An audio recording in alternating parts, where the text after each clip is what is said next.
دائم باید مردم جهان ترسیده باشن. چرا همیشه ما باید از یه چیزی بترسیم؟ اتفاقیه؟ نه. وقتی انسان ها همش ترسیدن، هی یه خبر جدید ترسناک بدتر، همه ترسیدن، همه منفعل هستن و هیچ بخاری از کسی بلند نمیشه. انرژی هاشون صرف چاکرای یک، باید بتونه زندگیشو حفظ کنه. فعلا هیچ فعالیت خلاقه ای ازش بر نمیاد، هیچ انرژی مثبتی نمیتونه ساطع کنه، قلبشو نمیتونه باز کنه، ایفای نقش نمیتونه بکنه، درساشو نمیتونه بگیره، از تعطیل هیچ. یه همچین خبری رسیده، الان چیکار کنیم؟ بعد میگم آره من خبر نگاه نمیکنم ولی شنیدم. خب برو زندگیتو بکن. همین. انقدر اضافه انرژی براش نمیذارم.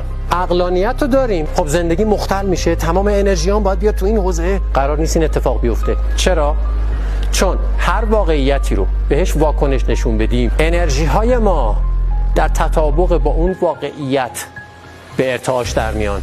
حالا اگه واکنش ما از جنس ترس باشه چی؟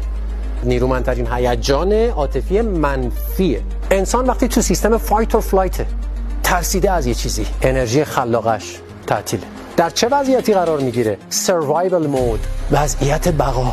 باید جون خودشو فقط نجات بده. همه انرژی ها تعطیله، افت کرده به پایین ترین سطح انرژی، بقا. بنابراین وقتی شما به یک موضوع عطف توجه دارین، انرژیاتون معطوف به اون حوزه است، معطوف به اون رویداد هاست، یعنی در همون سطح دارید ارتعاش میکنید، نه در سطحی بالاتر. این در رابطه با موضوعات دیگه هم صدق میکنه. ارتباطات ما، رابطه عاطفی ما، رابطه کاری ما، وضعیت مالی ما، وضعیت سلامت ما، همه چی.